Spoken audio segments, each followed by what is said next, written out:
you're halfway through dinner, or you're between the movie and the fucking the karaoke bar, the bowling alley. Like I'm saying, this is whenever things are up and rolling.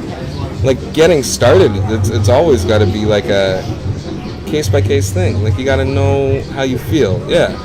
So I'm saying some people, like some dudes especially, like they just have a lot of anxiety built up over that first move, right? Over that first thing. So what a lot of dudes end up doing is not acting on it at all, and then passive aggressively bitching about the friend zone, like it's something that women created. It's like, it's because you didn't make your intentions clear. You didn't go for a kiss to get shot down. So now you have these feelings that, to be fair, this other party might be completely unaware of. Because you didn't do the shit like that. So for the guy or the girl that can't lean forward, do that kiss, doesn't feel that they're able to try and pull that off, that might be something too strong or too scary, touch their face, touch their hand. Like, you know, like there's other things that you can do to kind of get there. Yeah, because girls, women, we notice that. We notice the touches. We can, I probably can count them. You know, when you're first getting to know someone, and you're I know what they did. Or a nice stroke in the cheek or something. But stroking the face, that's a bold move. But it is. It's a very bold move. But it's much more doable. It's much more doable than, for some people, than leaning them for a kiss. Like I was saying, if it's me, I'm pretty, like, I'm all right with the flags and stuff. Once we're already out and we're on a date, I can pick up singles pretty well. Signals, not singles. I've already picked up a single. I picked up a single, that's how we're on a date, because now we are a double and perhaps a couple if things proceed swimmingly. So whenever you're out on that, you have to be good at picking up on people's attitude. Like when they lean in while they're talking to you. Like, I'm sorry, this is a very common one, and I'm just going to speak plain. A woman squeezes her breasts together while she's talking. No, with her elbows. Like she puts her elbows on the front of her rib cage while she's talking to you, and she's leaning in. And the other thing is too, I'm pretty sure you guys know where your titties are at all times. It's one thing to graze an elbow, but if there's any lingering booby contact, that's a pretty clear indicator, right? Like, what kind of contact though? Like a hug? Like how? No. I'm talking like standing there and like a rub back and forth. Back and forth? Yes, like that's a clear flag. If it's a rub back and forth, then that's a go ahead. What's going on? Is she dancing with you? What's happening? Is she in front of you, behind you? And this with the specific instance that I'm thinking of, it's we're at a bar or a club or whatever you want to call it. Music is bumping. We're standing there with drinks in our hands. So we're standing there. We're both dancing, and then we're a little bit closer to each other and a little bit closer, and then. You don't back away. Like I don't back away. She gets closer. It's titty on forearm. I turn towards her, and we're dancing. Right. So it's like, and that's what I mean. Like it's people put so much pressure on themselves and other people that they just think about the fucking. It's like, don't even worry about the fucking. Look for the chick that's gonna touch your hand. You know, like the fucking.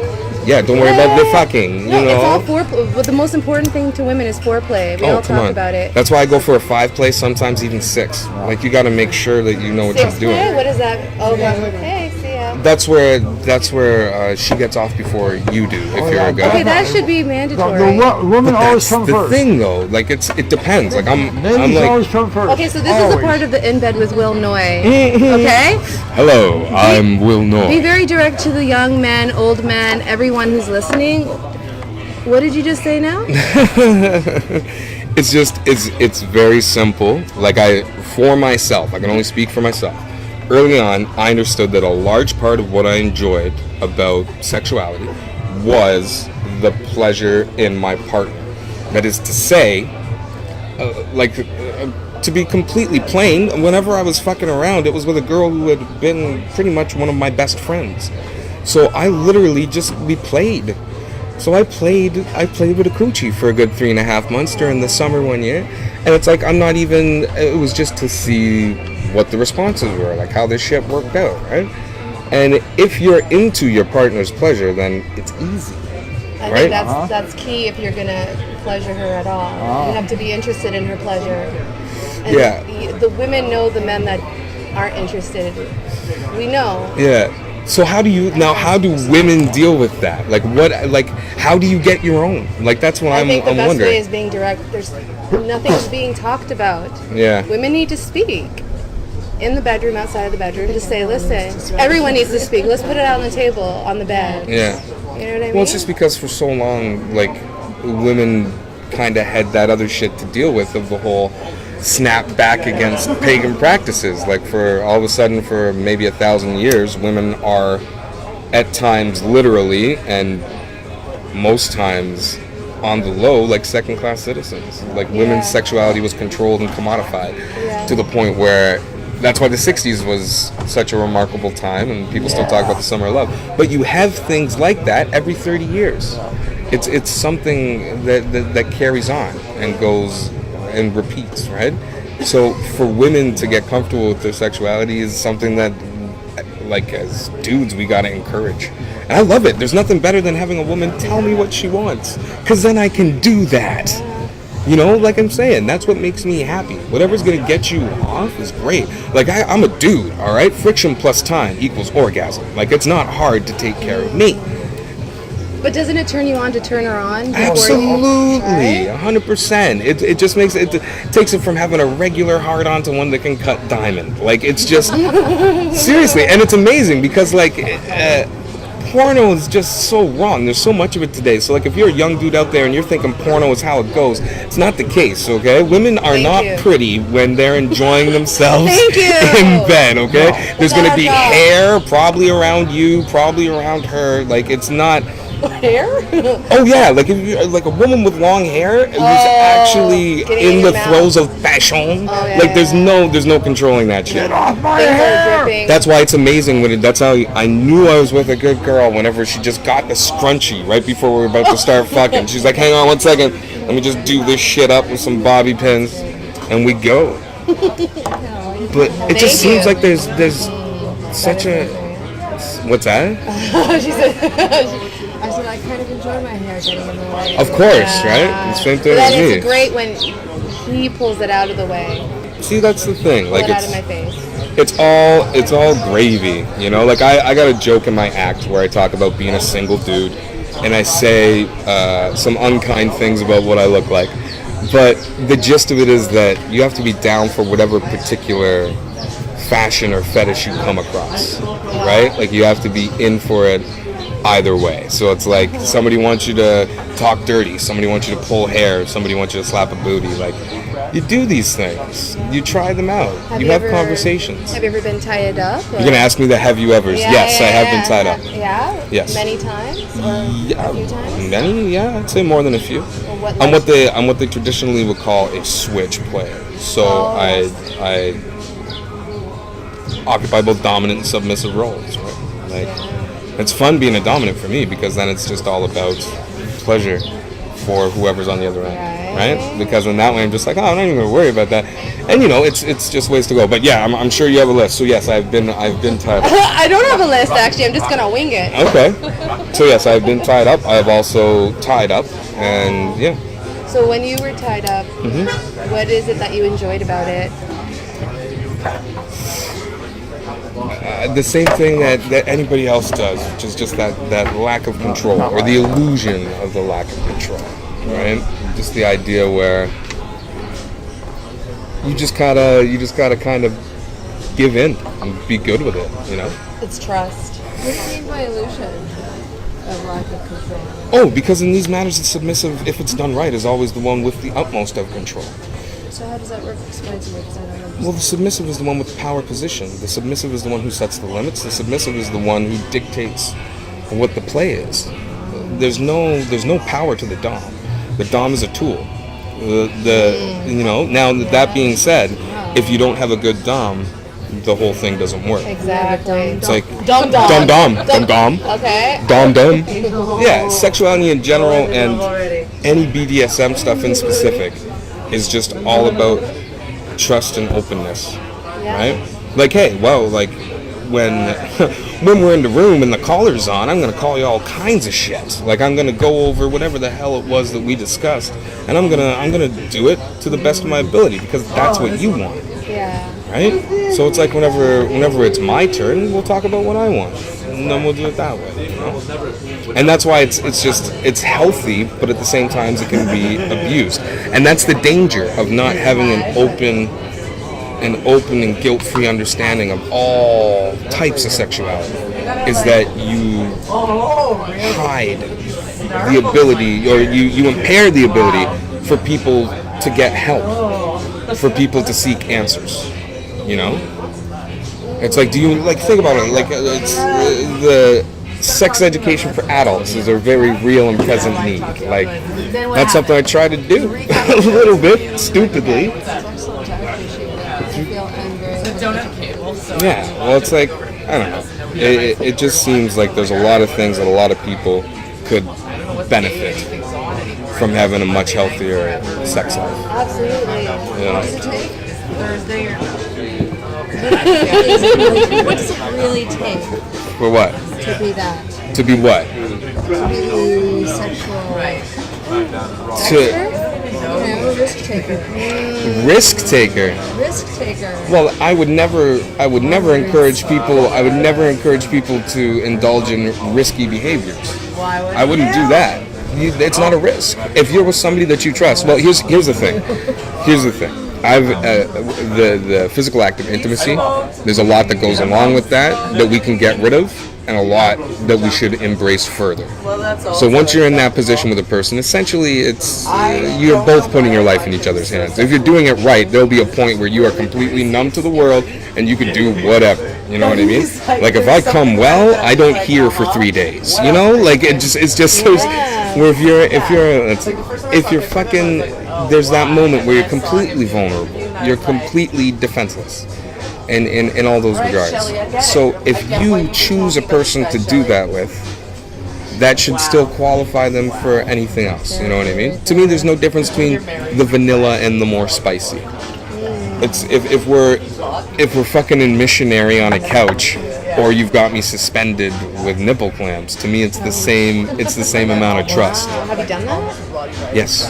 How did that feel? It was incredible. Whenever I came, yeah, of Really? course. Did it feel? It was. Well, I was basically hogtied and then suspended. Ooh, I wanted So to it was hog tie fun. someone recently. They didn't let me.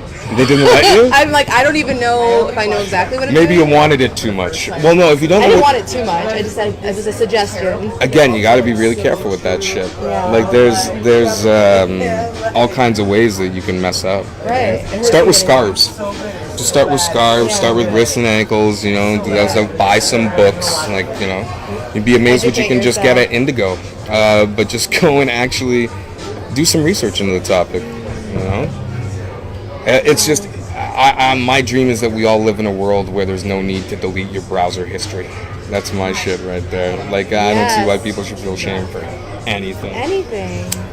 You know, as long as it's consenting and everybody that's involved is willing, then what the fuck's the problem? Dress up like a unicorn. I don't give a shit. Have you ever? For me? No.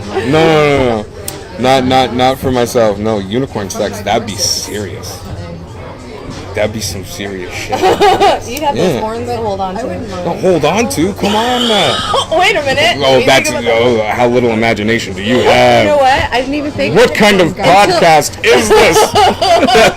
We're trying to bring you back into the church, young man. That is my worst ever online date. Thank you for reminding me of that. I am writing it down right now. I met a woman on Plenty of Fish who, after maybe 3 exchanges, got into some of the dirtiest and descriptive sex talk I've ever seen, okay? Told me to meet her at Plantation, which was a coffee house in Scarborough at the time. I get there. One, she looks nothing like the profile or scanty pic she gave me. Same woman, it's not the same person, you know what I'm saying? Yeah. And she immediately starts trying to bring me to Jesus. Asks me straight up if I know Jesus. If he's like, she lured you. Exactly. She tried to catfish me to the Lord. What was your response? I was young at the time. I'm not ashamed to say, so sex is out of the question now. You said that? Yeah. You said that. Why not? I was like, what? It's the easiest fucking way. Right? Like, and the thing is, people confuse upfront with crude. Yeah. It's not like you buy somebody 2 drinks and go, are we fucking or what? Like, that's not how it fucking works. Right. But buying somebody 2 drinks, looking them directly in the eye and saying, do you want to go somewhere else? Yeah. That's a pretty clear fucking flag. That's a very clear message. My line is, you want to dance? What? Anywhere that you are, there's no music. Do you want to dance? I mean, with, when it's Oh, Jesse. Mm. when it is occurring. Little bit of the old horizontal mambo. What is You know our what I'm saying? line? What's your line? I don't. Not that you have a line, but what's the thing that you might say before you? Do you say something before you get it on? Is there something that you? Oh, this is so bad, but yeah, I'll tell you the truth. What I say is, you don't have to do this if you don't want to. That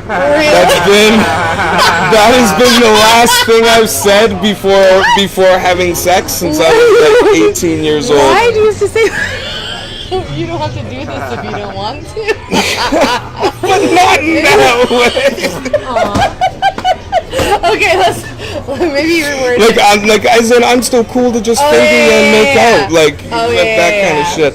You're being a gentleman. Well, pretty much. Yeah. Like, there's no real fucking 2 ways about it. But that's why it's great. Like, now I'm gonna sound like a bastard because that's just to get that shit out of the way. I know. Sex is wonderful. It's kind of like getting your black belt in a martial art. The possibilities are just beginning. The first time that you have sex with somebody compared to the 7th, ooh, you should have your shit better by then. Oh yeah.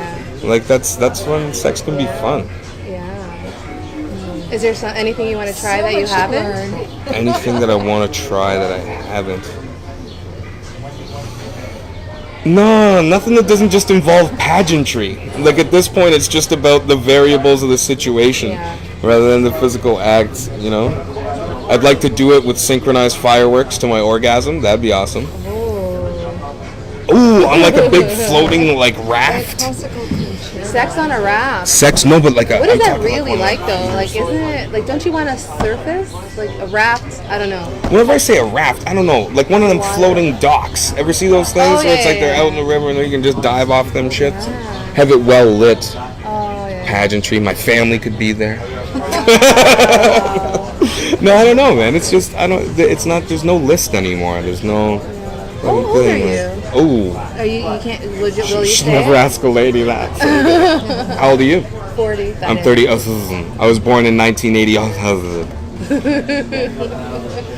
understand. It's funny on the podcast. I'm like, I'm 40 because I'm like so excited about it. No, but that's what I was like whenever I turned 30. I was like, I'm 30. I think you love the even ones. I was just excited about 40 because Oprah said for women, and I was brainwashed by Oprah. She was my god in the early days in the 90s. She said that when you turn cars though. when you turn 40, you stop giving a shit about what people think. But she said that like Oprah would say it. I have this whole imaginary world I'm creating, and I'm like, it's like all of a sudden it's the Sesame Street. It really is. Like all the characters. Some of the some people are extras. Some people are. None of you can see it right now, but I'm doing perfect sign language like the Sesame Street lady with the bowl cut. That's good. I'm contributing. Good. That is good. Getting back to the topic of sex, because that's what we were gonna do, right? That's what you asked me. You asked me months ago if I'd come and talk. If I'd come and talk bed, about we're sex. sitting at a table. It's still good. It's still good. Yes. It's all good. Been to a few orgies, like privately held Really? stuff. There's some great shit out there. So man. wait, where did you go to these orgies? Because I wanted to create. There's a suburban community where the key party is alive and well. Oh, the key Pretty much party. everybody on the street has toothbrushes at everybody else's house, which is kind of awesome. So did you have sex with almost all of the women? Was it all in one room or not necessarily? Well, if you had a party, like there'd be, it's a living room. It's not like they rented out villas. It's just somebody'd have a party at their house. Be 3 or 4 people fucking in the living room, bedrooms upstairs. Wow. I think that would be an awesome. Have you ever? I've never participated in an orgy. Never. That's shocking to you? Have most people experienced this?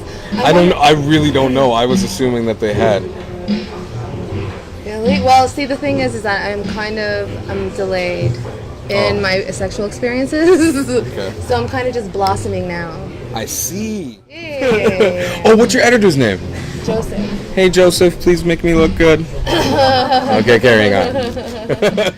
That's the thing. I like people with distinct voices. Yes. Do you think you have a distinct voice? I don't know. Have you It's hard listened? to tell. Have you listened to your recorded voice before? I have, but I don't think it's the same as my speaking voice. Like, I think it is, in as much as I don't know. Whenever I'm on stage, it's very much about like amplification. That's true. So like we're here talking, right? Whenever I'm on stage, there's no you. Like the other side is the audience. It's one sort of thing. So it's a different sort of tone. So whenever I can definitely tell the difference between my regular voice and vocabulary and my performing one, I gotta probably even switch it up. How do you describe your performing tone? Is it shouting? Is it loud? How would you describe it? I don't know how to describe it. It's very animated and more emphatic than my regular talking. Whereas, like, I'd come in and say, "Hey guys, what's going on?" or "How you doing?" and shit. If I'm coming out on stage, I'm like, "What's up?" Like, you're just gonna go. Whenever I started, it was straight yelling, but it's just more animation. It's because it's me. Either way, it's just if I was the me that I am on stage, in person, I'd be an asshole. You know? And I think it's a great way to engage the audience, because especially, you know... Oh, that way you can actually talk to people. Yeah. That's good. Awesome. It's fun. But, I don't know. I really listen. Why, do you think you have a distinct voice? It's interesting. I didn't think I did until I started listening to myself over and over again. And I'm like, oh my gosh, that's me. Mm-hmm. I sound like a valley girl. I hate valley girls. I sound like a valley girl, and I'm not one. You sound very Britney. What You're the right. fuck? You're right. Like, yeah, but right there, that's what you did. It's how you said "what the fuck." See, whenever I said it, "what the fuck." Whenever you say it, "what the fuck." What the fuck? Whenever there's like an ulination like that, "what the fuck." Ulination. So you're very good with words, and you're very smart, right? When did you start doing stand-up comedy? Shit. What is it now? 2016?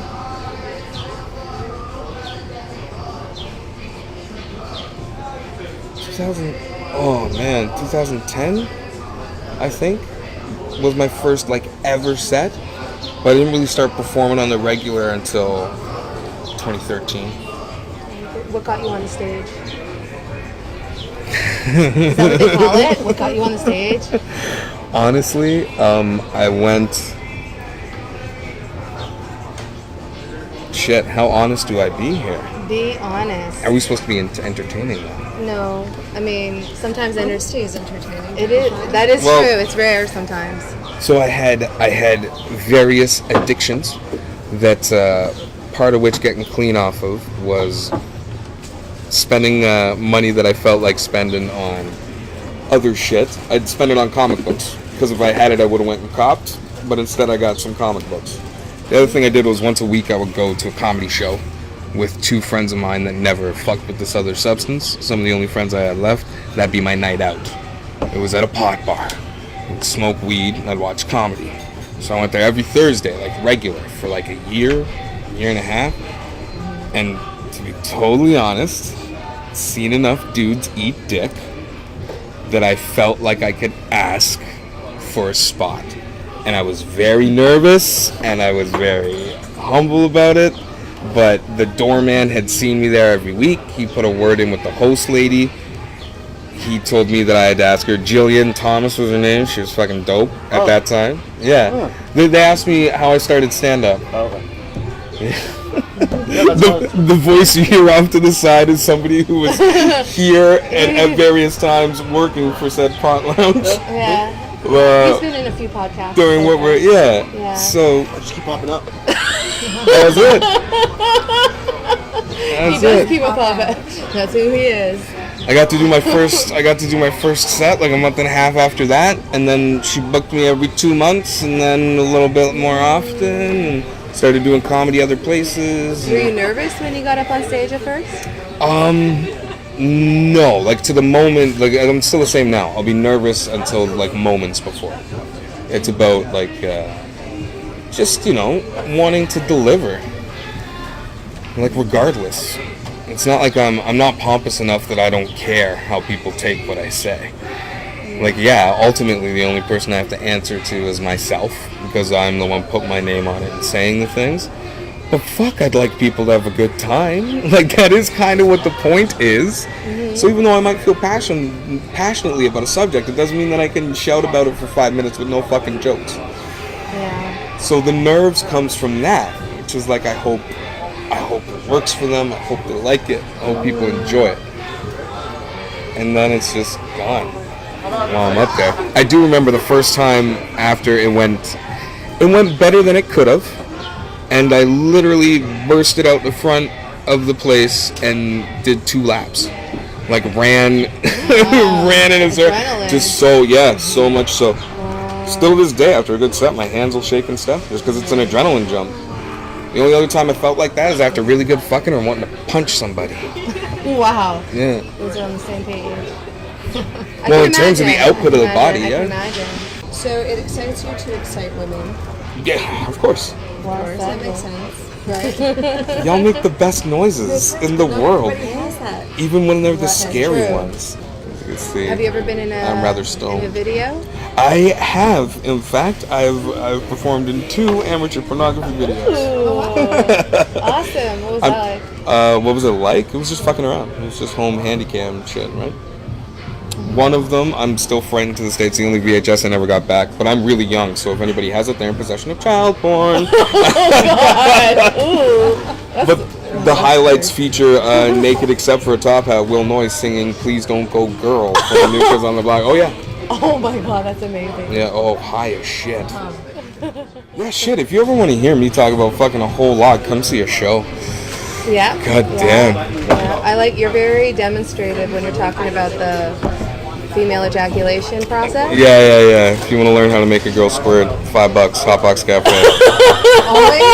Always without fail. Well, ask me on the sly. Give me a $2.50 tip. We'll sort you out. But no, man, it's true, and that's the thing. Like, comedy for me is life. Like, I'm not a joke writer. I just kind of reiterate my own experiences and see how it matches up with other people's, and hope for the best. I'm like, oh shit, here we go.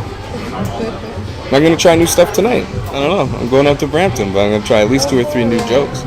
You lose me with the gaming. With the gaming, of course, yeah. I love I know the nothing sex about it. and the relationship talk. Yeah. That just always. I mean, but that's probably typical. A of large, women. a large amount of them too. Well, I've been told that my sex jokes appeal to women more than other.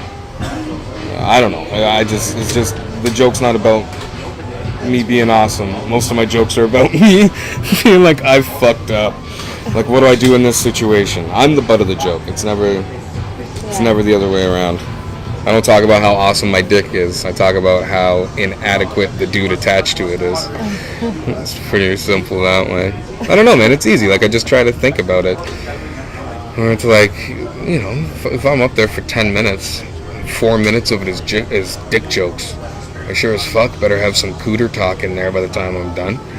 Like, what do you think half the audience is? Right? And that's why I love playing with it. Like we were talking about the friend zone earlier. I'm gonna do a thing tonight where it's like I feel like such a bastard doing it to them, but I get the dudes in the room to make noise. If you ever had a woman put you in the friend zone, and dudes clap and they're like, yeah, woo woo, and then I go, ha ha, I tricked you, motherfuckers. You're some weak ass people, and then I go into the dissection of the thinking, right? Well, no, because it's true and it's how I really feel. I say in the bit, I think I say, because you're too scared to actually be straight up about what you want, you decide that you're just gonna chill and wait. And someday, she's gonna feel fat, or she's gonna get drunk, and you're gonna be there. You know, how dare you shoplift the vagina and whatnot, you know? Like, it's different in that kind of setting, but it's the truth. So I just fuck with them like that. It's It takes fun. a little bit of courage, but everyone What? has it to initiate. Yeah. I think that's the thing. It's the worst. What's the worst thing that could happen to you? Right? Right? Like nothing. The person's going to turn you down. That's the worst thing. So If you can't deal with getting turned down, then hey, go buy somebody. That's what people do. I know people that could send you in the right direction. I'm not saying firsthand. I'm just saying Yeah. the knowledge is out there, right? And those people do great work. Absolutely. Like that's 100% the way it's I at. For some agree. people, that's where it's Quite at. frankly, I'm surprised that I haven't had a hooker yet. See, I feel the same way about that as I do about weed. Legalize it, tax the shit out of it. Make sure everybody's safe. I don't care. I'll pay $12 for a joint if it's some good bomb ass shit. Just gotta figure it out. You gotta be comfortable in your own skin. At the end of the day, That's really the only reason why anything I've ever done, I think, has worked for me. Whether it's like from approaching a woman and speaking to her to moves in the fucking sack. I just think it's just about being real with who you are. I'm comfortable with my own skin to go and be who I am. Like- Literal and figurative shit. Oh, Like, yeah, yes. Yeah. It's A lot of people, it's like they don't think real. about that. We're gonna move in together, never thinking I'm gonna have to smell that person's right. shit That's, one that's more. why you just get it over with right away at the beginning. Mm. Let's go to the toilet together. Fuck a toilet. Let's just do it in the shower. You wouldn't happen to have In a the sheet of park. glass handy, would In you? the park. Actually, that happens. Did you say a sheet of glass? Yes, I did. Oh my god, that's already been discussed once on the podcast. I'm sure it has. It's come up twice. Quite popular. Have you done this? I've seen it. Like I didn't didn't do the whole participate? thing. I looked up at a glass while somebody was shitting. I wasn't fulfilling myself in any way. I was just kind of like, yeah, I'll watch somebody shit on a plate. Like, why the fuck not? I'm watching. Right? If I look that way, It's more common than I would have expected. Like orgies. Like orgies. Apparently. Have you been in an orgy up there? What? yes. Have you been in an orgy? Has everybody been Okay, in an orgy? ask Trucker, because this is yeah, this well, is he's been to the. Well, Woodstock. he's been to Woodstock. Of course he's been in an orgy. Well, You've been in an orgy, right, Trucker? Woodstock, yes. After that, no. Yeah. That's Just a difficult to Woodstock. coordinate. Woodstock, and it was just everybody, Wow. you know? Everybody. Everybody. Free for all. See, that's the thing that's fucked up. You can get into a room full of pretty people. This shit just happens. 2:00 in the morning, everybody's high as fuck on blow. 6 people are fucking. Is that what it is? Is Yeah. that what it takes? Well, You're not seeing it right now, but to your 9:00, there's somebody nodding vigorously that overheard what I was saying. It's pretty much how it goes, man. Like, you can party. But to be clear, you don't need blow to be in an orgy. No. Yeah. No. But I'm just saying that's your. You seem to be. I haven't really. No, I haven't been around many orgies. Not You've never been at even I've like at a party where two people, I've been two to couples are I've been fucking. to Oasis for a tour, So that's kind of well, okay. but fair enough. I haven't participated in an orgy. I want to be like the hostess. But I was discouraged from doing this by Jack, Yeah. who said that that's tricky because like you don't the compatibility. But what happens when you just try it? We'll see what happens. But if I do, I'm going to record it. It's all audio. A room. It's an orgy. Right on. And then So people do you can- have a list? Yeah. Do you have a list of shit? It seems that you're on an awakening. You're on a journey. You got your Yo Jimbo on. What are you trying to knock out before the end of 2016? You see, you set achievable goals, and then you can just rapping. like there's some dudes and women that will love nothing better than what they call service, which is they literally will follow you around on their hands and knees naked, doing shit for you, Yeah. and don't care if you fuck them or not. Yeah. But that's because that's what that person gets out of the situation is Yeah. subservience. Yeah. You know, there's things beautiful about the world. There's a kink for everybody. I know. This is true. You just gotta find the ones that click. Oh yeah. And where can they learn more about you? Shit. Your comedy? More than what you learned tonight? Yeah, if you want to check out comedy, if you check out at Pot Geek on Twitter, I list all my shows there. But anytime, come by the Hotbox Cafe on a Thursday night. Show starts at 7 p.m. Hosted and run by the incomparable Amanda Day. $5 gets you one of the best fucking lineups in the city. No joke. Forget about me. The other people that are on it are always dope. $5 gets you that and the ability to smoke a joint on a patio while you watch that shit. It's a good fucking deal. I gotta go pay for parking so I don't get a $50 ticket. Okay. 620. Peace and love. Happy 620.